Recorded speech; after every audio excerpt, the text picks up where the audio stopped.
Nar l-4 10 ta' Ġunju se tasal fit-tmiema edizzjoni oħra ta' Brillanti fuq l-istazzjon televiżiv ta' One.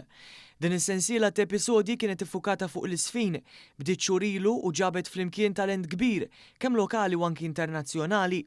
One News tkellem ma' Joseph Ketkuti, il-moħ wara Brillanti u l-preżentatur tiegħu, fejn spjegalna aktar dwar il-finali ta' dan il-programm. Nibdew fit-8 ta' filgħaxija bir-red carpet, ovvjament il-mistednin kollha quddiem it-Teatru Manuel, naraw x'jilbsu, naraw anke l-feeling tagħhom, l-emozzjoni l-eċitament.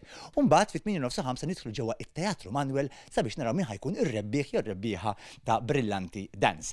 Għandna 6 finalisti, għandna 3 minnhom huma Maltin, għandna lil Cheryl Lofreda, il-Viktoria Merċiqa u Giulia Grima, u għandna wkoll 2 Italjani, għandna il-Francesco Suriano u l-Giada Bonopera, u anki għandna wkoll tfajla mill-Awstralja, Sienna Osborne. Min se jkun ir-rebbieħ jew ir-rebbieħa? L-eċitament ħajkun Mola Ismewwiet. Sa dan it-tant mal-mikrofonu ta' One News Ketkuti nota kif l-applikazzjoni tal-Brillanti Singers u l-edizzjoni ġdida għat-tfal bl-isem ta' Brillantini diġà huma miftuħa. L-applikazzjonijiet għas-sensiela l-ġdida ta' Brillanti Singers kemm il-juniors ħansejħula Brillantini sal-etajiet ta' 13-il sena u anke dawk minn 14 sena l fuq huma miftuħin u daqt jalqu fi ftit jiem. Allura nħeġġu l-kulħadd biex japplika, l-applikazzjonijiet huma b'xejn u ovvjament titlu biċċa tidħlu mhux biss 30 imma 40,000 euro. One se jxandar l-aqwa siltiet ta' Brillanti Dance 2026.